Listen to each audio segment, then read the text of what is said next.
In the New York City public service system, the government is run by two unique but equally vital groups: the elected and appointed officials who design initiatives, and the employees tasked with implementing them. These are their stories. Dun dun! Welcome back to Civil Conversations, everyone. Had a very long break, and I apologize for that. But as the young people say, life has been lifing as of late. I feel like, My fault too. listen, we had like an episode in January, then we had one in March, and then we're going to have one in July, just because it feels like time has been passing incredibly quickly and life has been incredibly heavy. And I think that has just kind of diverted, right, energy into other things. So we talked in January. Welcome back, John. I have John with me. We talked in January. How are you doing? Thank you. Good to be back. Thank you Yeah. for having me as always.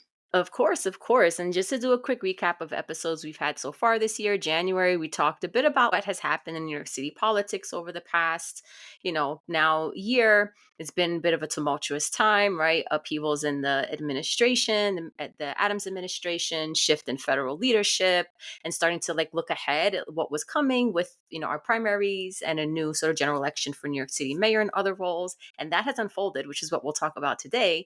But we also had a call in March with Tiffany talking about leadership and what a good New York City mayor looks like. How are we preparing these leaders? How are they meeting the needs? How are they not meeting them?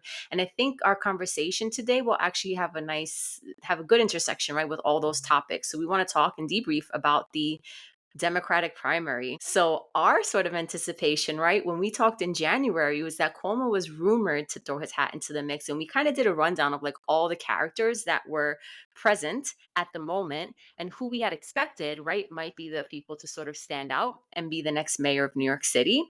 We have now seen, right, that I think took a whole major detour, unexpected turn. And again, we talked about leadership and what a good candidate would be. So now I think we kind of have a better sense of who that candidate is. So I wanted to talk to you about and kind of do this post-primary it was a primary post-mortem, right? So let's talk about it and debrief. So again, looking back in time, when we talked in January, there were several candidates, right? We had folks who were experienced, coming from different aspects of and walks of life.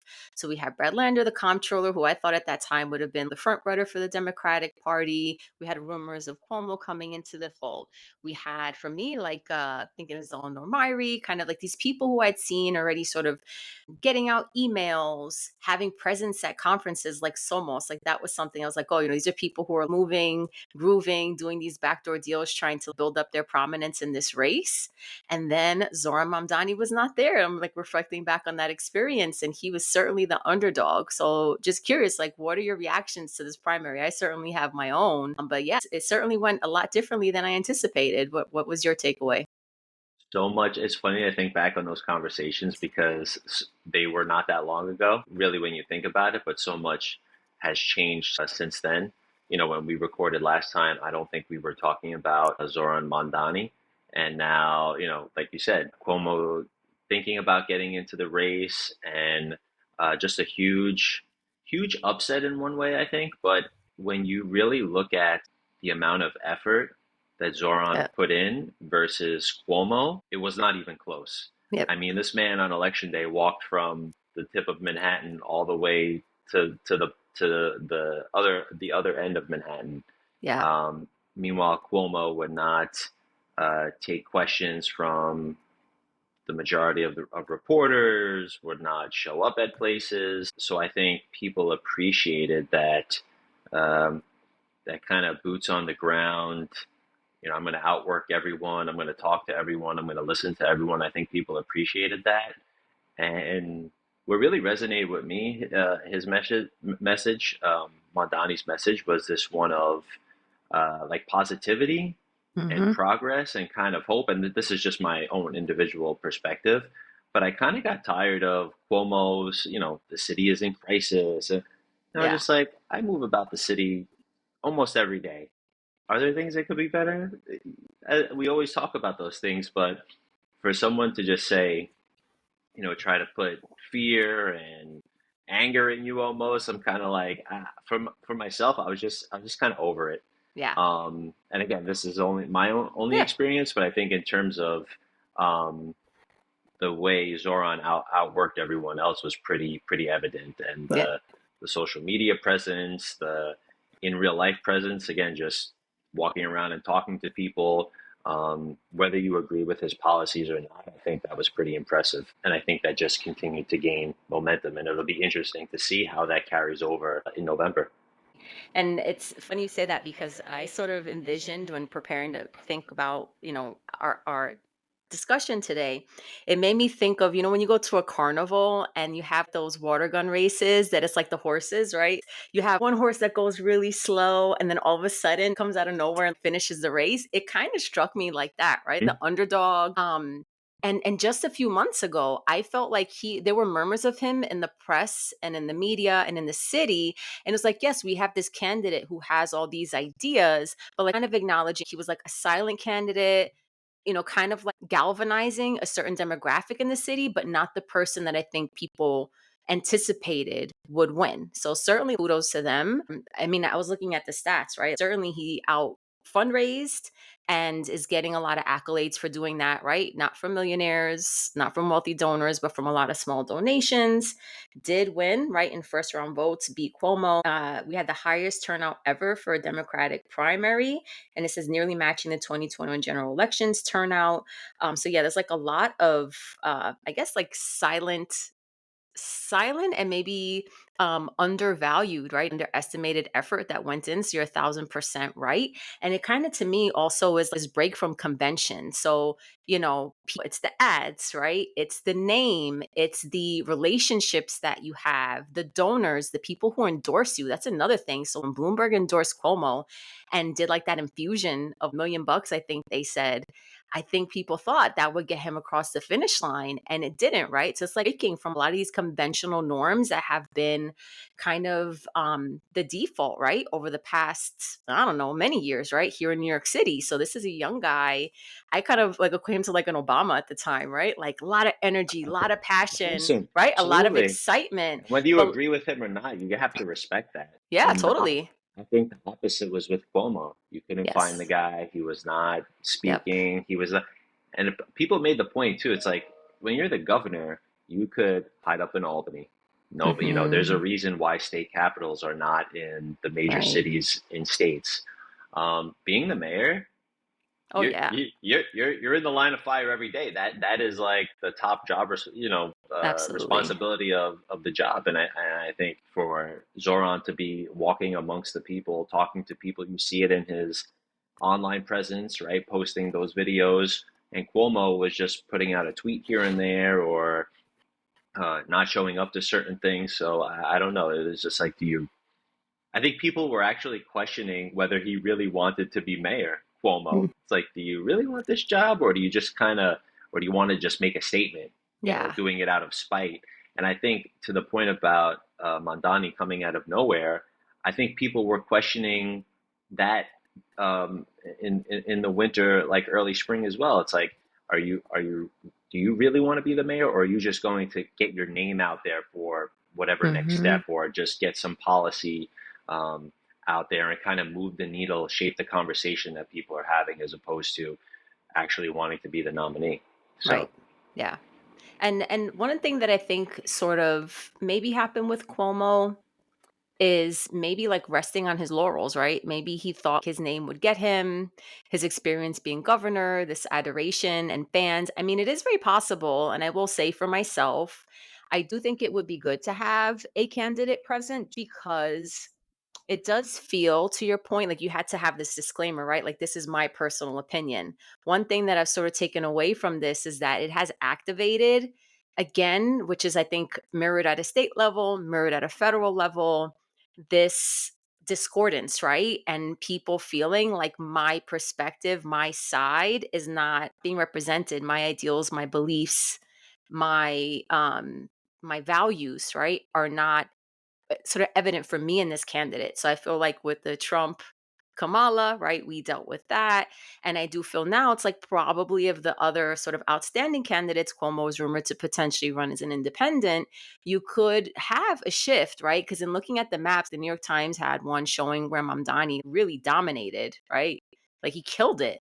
But it was with certain demographics in certain neighborhoods. But that may be that it activates people who didn't turn out. Like, yes, there was a lot of turnout, but a lot of young people and certain people who had certain belief systems who got really excited by some of the things that he was campaigning for and, sort of selling as his sort of like core campaigning and policy perspectives, childcare, right? A freezing rent, access to bus system. Maybe those concepts really rallied certain people, but then also there are people in different sort of cultural demographics that might turn out because they don't align with his belief system, certain economics, right? Or if you're a landlord or a property owner in New York City, you may not be aligned with that. So it Right. might bubble up and maybe activate some people to be a little bit more present in November, right? To make sure that they get their voice heard. So I don't know if Cuomo's out completely, and I do think that that would be healthy because there are some concerns, I think, and some legitimate ones that have come up about his experience. And for me, yes, and call me the cynical, jaded former civil servant and New Yorker, but it's like, okay, these are great ideas, but how is this going to pan out? And also acknowledging too that Trump has flat out said that he will, quote unquote, right, like get New York City in line if he becomes president. And I'm not saying that, with Which is his just aura, which he shouldn't crazy. do. Yeah, it's Crazy. also inappropriate to say that you can maneuver and manipulate cities and their beliefs. Right? Everyone should have their own identity and kind of stay the fuck out of it. But the reality is we rely on funding from the federal government. So we may send a lot more out than we get back, but those are all dynamics that will affect his ability to pay for universal childcare, for fully funding schools, for making all bus lines, which I know he drew this comparison of the Staten Island ferry being free. But you're talking about like a short kind of trip back and forth that Hmm. runs hourly, right? I think still compared to this really complex web of all the bus lines in the five boroughs. I don't know exactly what that plan looks like, but that all costs a lot of money. And so just talking to people, we're like, okay, it could be free, but now it's like the bus system going to be shitty. And like MTA is always crying about money. So our subway's going to get broke if you freeze, you know, the fares. So it's just like a lot of these questions to me sort of are like, okay, it's great to have those beliefs, but how are you going to operationalize them? So for me personally, I did like Cuomo for having that kind of experience and those relationships, but also acknowledge there were issues where he played bully with de Blasio and, has that sort of record and reputation It's like a of, narcissist, yeah, really. yeah, It's about him. unilateral Right. leadership, narcissism, totally. So yeah, it's like The, kind of that balance of personality, experience, and what do you value as a mhm. citizen? What's most important? The vision, I think, is incredible, and you do need the people who are in government. And I'd love to talk to you about that, right? I think it kind of shakes people out of that. We operate systems this way, and it's always going to be that way. So to me, this kind of disruption is good because it kind of makes people realize you do have to listen to your communities and your constituents. I think in that aspect, it's phenomenal. Like he really, again, galvanized people and activated people with that accessibility. But also, it's like people love ideas and they want all these great things, but is that actually feasible? So, It's funny because I was listening to Bill de Blasio on a podcast talk about how when he was campaigning for pre-K for all the naysayers, all the people that said, "How are you going to do this? You can't do this. This will mhm, drive people." He even cited, which I didn't even realize. I think Bloomberg wrote an op-ed saying wow, that this will not work. You mm, cannot do this. There's always going to be people that right, tell you no. Maybe it's not. Maybe it works out in a way where it's not the same exact plan that you put forward on the campaign. It has to be modified. It has to be tweaked. The mhm, mayor only has so much power as well. He's gonna yeah, whoever that's true. becomes the mayor is gonna have to rely on the state and the governor. And I've appreciated Governor Hochul's pushback on Trump and her Mhm, approach to him. I feel like she's kind of finessed their relationship in a way where um, she doesn't piss him off, but she also takes a stand. And I think if she gets elected again, that could be a nice whoever is the mayor combination of being able to push back on him and the federal government. But I think again, this is my personal opinion was just like I want to hear big ideas. It's not mhm, going to be perfect. I've appreciated the way that he's just been open to listening to people because to your point, what we always talk about is What is a good training ground to become mayor? Let's be honest, there is none. Hmm. Even someone like Bloomberg, who manages a multi-billion-dollar company, I don't know, it still doesn't have 300,000 employees that he's ready to, was ready to step into that. But you surround yourself with people that are not just going to say yes to you, that are Yes. the experts in their field. Yes, you are the leader, but at the end of the day, it's a team effort. And I think comparing that to, like we said, Cuomo's style of leadership, where it's like, I'm just gonna do this. No, it's my way or the highway. That did not jive with me. Yeah. And we're New York City. I think you have to have big ideas. Yeah. People are always going to say we can't do this, we can't do that. Think about how much money we spend on other things. You're telling me we can't do some of these things Sure. free. It's amazing to me that people still talk about universal childcare. We had that, we did that, and our current administration let it slip away and fucked it up. So Yeah. now it's amazing how it's come back as this what a great talking point. I It's like we had that for 8 years, Yeah. and this guy like made it his um, uh, personal mission to dismantle the thing or try to dismantle it. So it's just fascinating to see all those things come full circle, I guess. Yeah. But Yeah, totally. I think it's all fair points, right? It's like you need to have this balance of sort of, and I was reading actually a Harvard Business Review article about strategizing. You always have to set stretch goals. You can't make goals that are perfectly attainable. You always have to stretch yourself, your organization, your team, and such. So I think that that's fair, right? And I also think there needs to be like transparency, and we've talked about this. Sometimes people make promises and they can't deliver them. Okay, over time, like maybe it's like segments of buses that you can make that help certain communities, or, to your point, modifying and kind of getting to a point of realism and feasibility over time, or there's phases of things, and we'll see how that pans out. I do want to say too, it's interesting because there were so many people who did not endorse him, which had in the past, like these very prominent sort of either organizations, groups, like unions, right? That's a big one where some like couldn't commit to a candidate, were fearful to. Also, I do feel like there's again this diverse members that have different ideologies, different philosophies, value systems that also don't feel supportive of a candidate, or actually like not much. I think there's been like a mhm. lot of derision within some of these groups, and I've even Well, right, seen you on have the Facebook. executives, right? You have the executives and the workers, and Right. it's just a lot of people in general. How could you get everyone on the Yeah. same? Like, Yeah. yes, the executives will have to negotiate with the mayor, but it's a lot of people to try to get on the Sure. same page or get in Sure. line. Sure. And But we unique know from we the were in past. unions at one Yeah. point. You're Yeah. just going to listen to them and say, no, I mean, people have Yeah. their So own like opinions. UFT as an example, they stayed, I think, neutral is the right word, for a period of time. And then just this week backed Mamdani. And their post was sort of like, hey, it's a political climate. We do feel like some of our members may not necessarily agree with this, but it is a political climate. And kind of alluding, at least to me, the way I took that is like we do have to support him, right? Like we can't not support him, because if he's going to be the mayor of New York City, we need to give him our backing. And that is a phase or aspect of it too that I kind of wanted to talk about is, you know, is it becoming about popularity? We're breaking from convention. Is there going to be that sort of openness on the other side to acknowledge if there is somewhat of a split, like you're talking like 40-40 at this point between people who are backing Cuomo, people who are, supporting Mamdani? Hmm. Is there going to be that middle ground in some ways too, of like really representing your city, not just the people who voted for you, not just the ideologies and the things that you believe in, but trying to find that happy ground? So I feel like that also is maybe a concern of mine, because it has become very polarized, right, in many aspects. And this is my thing that kind of blows my mind. If I say, and this is me, right, we've had this conversation, I tend to lean a little bit more toward, and that's just my personality, like what do I have in front of me, what can I do, what can I control? And Hmm. I am visionary to a point, but always like my visions are things that I do and sort of project based on experience, right? So I tend to like be a little bit cynical about certain things, and that's just me, right? And everybody comes to it from their own perspective. Like some people it's like very traditional family values or cultural values. Like all of us come to our world and living in this very diverse city from very different perspectives, and sometimes that gets lost.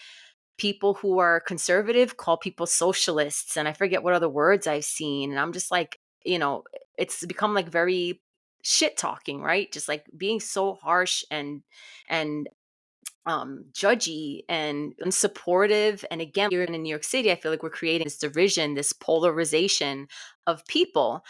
And I also can kind of see where some people come from. And on the other side, it's like if you don't support freezing rent, if you don't support making all buses free, if you don't support universal childcare, then you're a conformist, you're a fascist. Like all types of shit is like coming out of the woodwork. And at some point, we have to realize there's multiple generations here in New York City, lots of people coming from different backgrounds, different cultures. How do we find this middle ground? And I'm curious to see. I mean, he will win all my respect if he can find that level of, I think, right, like responsible leadership in representing and leading in a way that is inclusive of a variety of beliefs and mindsets and How much worse could it get priorities, than the right? current administration, Totally. right? I And mean, you want to yes, talk about totally. responsible, Absolutely. transparent, trustworthy, Absolutely. operating with integrity. Yep. I mean, Yep. it's And to that point, I was reading that unfortunately, like same in like in a federal election, right? You have folks who run as independents and in these like random parties that pull away from the majority of for like a traditional Democrat or Republican sort of system. And they're saying I'm not dropping out and Cuomo won't drop out, right? So we won't have a another standoff. candidate. It's a Exactly. Like we won't standoff right have there. a second candidate for a real election because neither one of them will back down. And I just want to say, like, Adams needs to fucking let it go. I'm like, yeah, I 1,000% for Two anyone who's, narcissistic yeah, guys that just can't let go and do what's best yeah, for the city absolutely, and are absolutely, just yes, looking out yes, for themselves. yes, It's yes, just yes.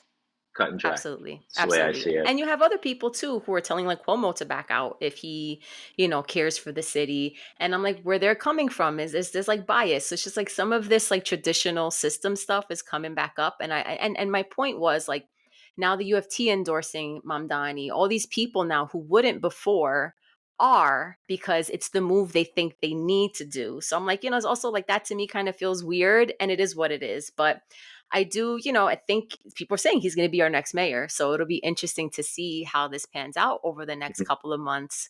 And I see it's like, I don't know if you ever remember, like sort of like a build it's like an inside two. They have inside out two. They have like this little ticker of like different parts of like, bodies, right? So if you Mhm. could have the top bar be of like one type of personality and characteristic and then something else, like that would be so nice if you could just like build the best kind of person. But I think that's the problem people were having, right? Like this push and pull of the great in some and then maybe the realness in others, the Mhm. lived experience versus like this idea. And I think again, like Obama, like people are falling into the ideas because it is a really bad time. So I think you're 1,000% right. It's what Well, we have now is not working and it's shitty. So people I right. think are really excited by something new. And what are the things that, and by the way, I ranked Brad Lander number one. Like Mm, and I think that cross endorsement for me was important because I like to think if Zoran wins, that Lander is going to get a prominent position mm-hmm. in his administration. And I really like Brad Lander. I mean, this is someone who I also compare to Catherine Garcia, who lost to Eric Adams by a few thousand votes, I think, last Yeah. time around. And interesting, she was on a podcast that I was listening to, super intelligent, just like a Mm-hmm. real policy person, operations. And she was like, I absolutely hated campaigning and hated Mm-hmm. asking people for money. So when Yeah. it comes to like who the candidates are, it's not always necessarily the best person for the job, the brightest person for the job. It's someone that is just willing to go through that gauntlet of Yes. raise it. She said, I hated asking people for money. One of her staff members after an event was like, now you have to ask people for the money. And she was like, I felt so wrong Yeah. doing that. Yeah. So someone who was more than capable, right? She runs the operations for the state now.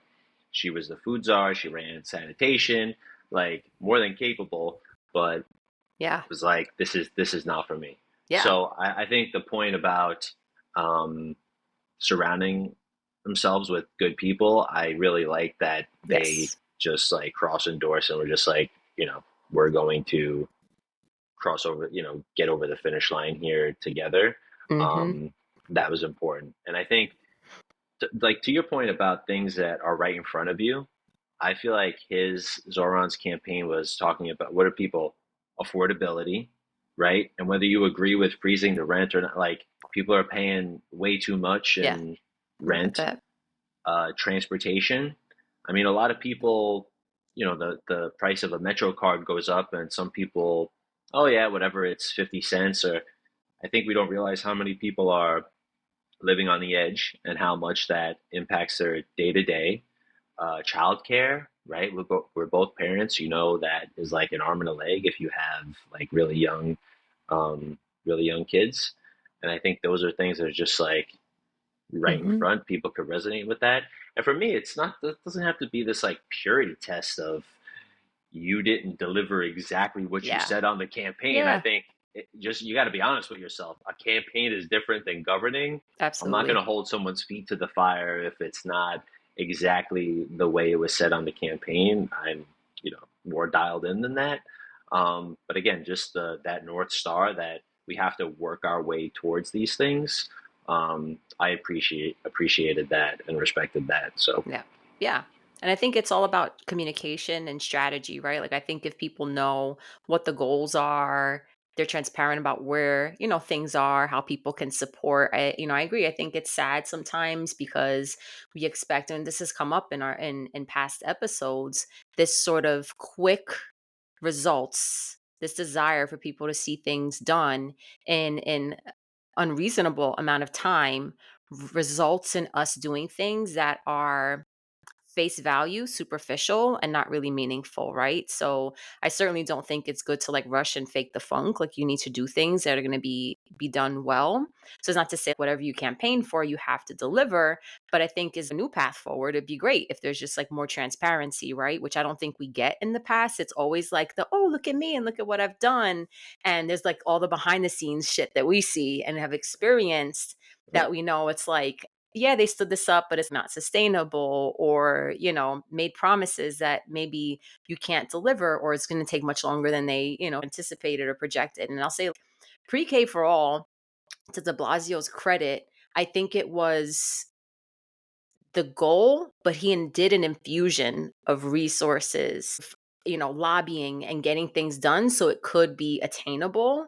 So I think that that worked really well. So it wasn't just talking about it. It was like, whatever you need to get it done, which was like a shock too, right? We know like the system and how city government operates. And we talk about this all the time, but what systems can we change? I think like if Brad Lander were in, what in terms of like budgeting, like he's, sort of was like a self-proclaimed nerd, right? So if he knows city systems, if there is this complementary figure that can go from the vision to the operationalizing and making sure things get done and improve, for me always it's like, what systems can you improve? If there's money you can save, we know, we hear OMB because Adam set it up this way instead of, streamlining. I feel like they just added more guardrails and more obstacles and more barriers. So those are things that, nothing gets easier when they're right? involved. Right. So it's like we went from, we're talking about innovation, but then we made things more bureaucratic. So I feel like things could take a turn, which would be great. So I do think, yeah, if Lander had like a prominent position, that could potentially be good. But I do think varieties, to your point, like Catherine Garcia, like varieties in people, in perspectives. And I think this is like my sort of hope for the next phase of this is like, who are they picking for their team? And I think what you said is 100% right. Is it going to be yes people who are only going to have your shared views and only push forward, right, things that you believe in, which you do need, right, for this role? I understand that you campaigned and you earned that. I totally get it. But you do have a diverse constituency and things are complicated, right? So when I think about trains, subways, fares, yes, they gotten expensive, but then I also see people who hop turnstiles and people who open the emergency doors. Like when the MTA talks about post COVID, I think there's a certain level of lawlessness that took over here in New York City. So For it's like you sure. also have some people who have abused some of the, infrastructure systems and things that we honored in the past. So if you're evading your fare, then that means we don't have money. And then that affects our system and that affects the way that we can do these kinds of initiatives.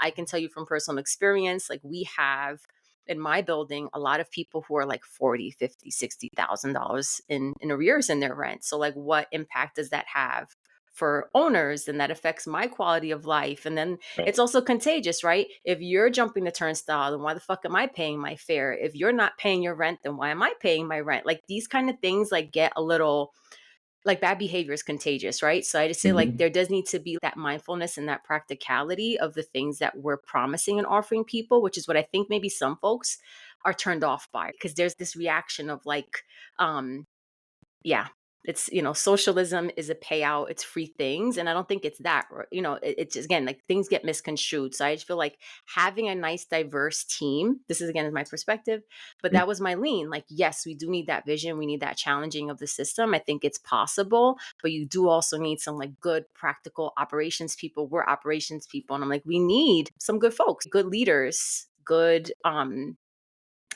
yeah, it's like you have leadership in the sense of a figure, and then you Right. have leadership in terms of its a sense of execution. And some of the people that I've seen within certain circles, right, of people who are actively in government, but it's more personality and not, delivering good leadership, good management, and they trail, right? So that was just one thing that really stuck out to me is like, what is this team going to look like and how are they going to pull it off? And I hope it is. Yeah. Again, I think encompassing and embracing a variety of perspectives, because I think you need that in any healthy organization, right? It's not just Absolutely. certainly in government, but Absolutely. any group should do that. I mean, what do you think happens in the private sector too? The Yeah, CEO is the person that is setting the vision, absolutely. all that stuff, and then you have your chief operating officer, your chief finance officer, your head of people, like all of Right. that's all. They're all in the room talking about, Hmm. tweaking it, modifying it. We can get this done. We can't get this like that. That's how decisions get good decisions Right. get made. I Yes. think whether it's in government or um, the private sector. And I'm curious to see how the teams kind of, uh, kind of take shape here between now and November, because I think to that point, a lot of people have those same questions. Okay, so who are you going to surround yourself with?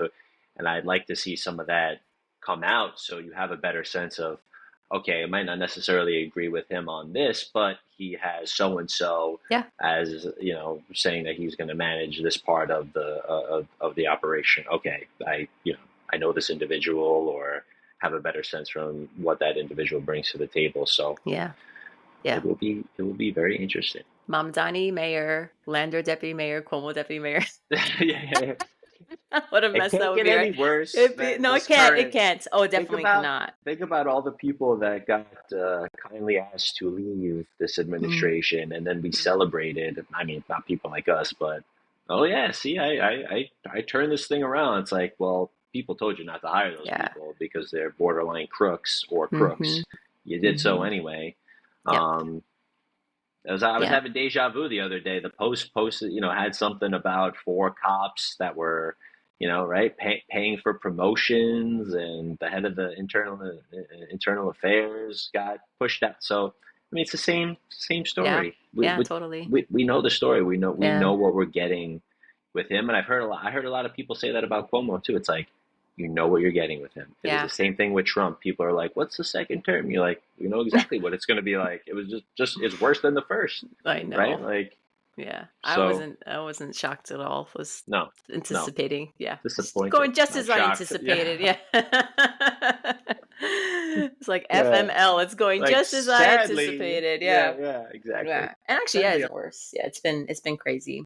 So, you know, I think this is sort of like a good sort of segue into this last thing that I wanted to at least introduce, because I don't think that we'll get to it in the next, we have to like wrap up shortly, but is this idea of transitions, right? So to your point, we dealt with this administration and they deprioritize things and or completely dismantled certain initiatives that were stood up by De Blasio. I don't know how much De Blasio did that he like dismantled from the Bloomberg era. I would say maybe there were things that continued and other things that maybe were deprioritized, but it felt like most of those initiatives will continue. You see your waterfront still being developed, parks that probably should have taken 2 years to build have taken like 15, who knows? But I don't think that we felt that kind of like I'm coming in and I'm demolishing to rebuild. It was more of I have this to work with and I'm adding these key milestone initiatives for my administration. And we had 8 years of that. So at least we had 12 with Bloomberg, we had 8 with de Blasio, but now we have 4 with Adams. And I do want to do some research because I was like, for really good organizations, to your point, if you have a really good business, you have great, solid executive leadership, you have a CEO that's visionary, you have a solid porting leadership team, and then you have an organization that runs with set values, set mandates, driving toward goals, right? Like really kind of activated in a productive way. What do other organizations do? So if I'm thinking like Disney had Bob Iger for a period of time and you had that consistency. So you can say, I have this goal, I have this vision, and you have time to materialize it. Like, I'm curious, like, what of our top companies, like, how steady has their leadership been? Because I'm saying, like, we had a mayor for 8 years, now we're having this for 4 years, and then shifting to someone else. And we do need it, right? Like, a company, if the leaders shit, they go. But at the same token, it is very different for government, right? Like, you're talking about a reframing of priorities, a change in leadership. It's just like the effect is very different of like, I'm trying to sell you Disney Plus and, getting you to buy a burger versus this is someone's, housing situation. This is someone's education and all these things. So kind of trying to cue up this conversation and maybe bring in others to maybe give suggestions around and thoughts around reactions of a transition. And then hopefully, it's not one that people in the city sort of have this negative, trying to think of the word, like it's like sabotaging him if he becomes mayor, that then it's like, oh, 4 years of progressive ideas and trying to challenge the system gets him booted, right? Like that would also be a really shitty situation. If you have someone who's trying to do something different, it'd be nice to be able to invest that time and see it through for more than 4 years. So it's kind of anticipating that transition and then the impact for people who work, right, in these Hmm. systems. It's kind of like going, like your parenting situation changing. You had, like one idea, belief system a few years ago, and then you were dealing with like this kind of Well, I think the firm last time hand. I wouldn't even call it a transition. Yeah. There wasn't even a transition last time. I think Yes. that at least in our world, the point was made that we are not going to talk to you. We are not Yeah. going to say anything. We are not interested in hearing from you. So I hope the next leader that becomes the mayor actually has a transition plan. Yeah. Hey, these are good ideas. Let's keep these going. Let's Yep. build on them. I don't think these are working out. Let's sunset those. You know, there's an actual transition. Hey, give me all the information. Let's see how we could keep the operations moving smoothly, as opposed to what happened in our world. Vendors weren't getting paid. People were leaving. You didn't even know. Knowledge Yep. wasn't being transferred over. I Yep. wouldn't even call that a transition. That was Yeah. like, right? That was like Absolutely. hostile takeover almost. Yeah. Yeah. Yeah. a thousand So, percent. And that's just the kind of like the disruption, right? The behind the scenes things that people don't see. And yeah, I think it's something we should talk about. What would a good transition look like? What would be conducive for people? What are lessons learned? To your point, there's a lot of lessons learned from how it went over the past few years, and this real desire, not only from like a city's, like a citizen perspective, but as a workforce that delivers is going to kind of support this vision, the implementation of this vision, like what do they need to make this happen? So I'm mhm, going to be so ballsy as to see if I can get someone from Mamdani's team to join us, but I think that would be a great conversation. yeah. And we I need mean, it. absolutely, absolutely. I think, yeah, I don't know. I was just impressed with his ability to listen Mhm. and meet people on the street, not be afraid to be questioned on anything. I heard him say the other day too. They were talking about his, he wants to put a city-run grocery store in every borough, I think that's awesome. and he was very honest. He's just like, if it doesn't work, it doesn't work. But Hmm. why shouldn't we try? I mean, we Yeah. have food deserts across the city, Yep. right? People don't have access to not just food, but healthy options, affordable options. So even if that is not the best solution, bring me a better one. Hmm. You go to some neighborhoods, right? We've both been in these neighborhoods. There's no healthy food to be found. So I would love for someone to quantify the effect of that Yeah. on society, health issues, family issues, all these things because people cannot get the proper nutrition. Quantify that for me. I guarantee you Hmm. it will be cost more than whatever the proposal he's putting forward Listen, is. But people, right? Oh my God, we can't do that. But it's like I have we're one we're idea paying already. for these things. Yeah. We can do away with Adam's vegan food, right? Because Yes. he was so convinced that people would want to eat a Southwestern burrito that had cheese that was not vegan and Give me put that vegetarian. money. Vegetarian is okay. Vegan, Listen, I it don't know. is. That's aggressive for a school system. No, But listen, for vegetarian, some me, veggie options, no problem. I do not knock anyone's sort of meal preferences. You can be pescatarian, vegan, vegetarian, whatever. I have a girlfriend of mine who is vegan and her husband is West Indian. She's Puerto Rican. Their vegan food is amazing. But that's not what's making it on my kid's plate, right? So they're looking at this like, what is this sludge you're serving me? And the people who prep food do their best, right? But where's the food They're coming from, trying, right? Like, what right? do they have to work with? And you have like allergies and all these things. So for me, it's like you need to give food to kids that they're going to eat, not food that's going to wind up in the garbage. And that also too is like a really sad waste. Like what that could be, right? Right, Turned right. into food that does go into these places, and or like we have these stupid policies, and I understand where they come from, but like kids can't even take that food if they want to. Technically you're not supposed to let them, so rather we're going to throw it in the trash because food and contamination and liability more than anything else, they don't want people to take it. So instead we'll put 50 clear bags on the street with trash that was perfectly good food instead of giving it to people who were in need, right? So like those are Right. policies. Is like there is money, to your point. There's money and there's things to be had. We just yeah, Well, have these weird ways of doing, yeah, no, absolutely. And food is such an interesting thing because when you think about how many people live on just this thin line that if I could save money on one meal a day, Sure. that will change my whole. Maybe I could afford rent. Maybe I could. So many people, myself included, we're guilty of it, go through life without thinking about those things. I Mm-hmm. say to people that I talk to, I said, imagine if you didn't know where you were going to sleep tonight.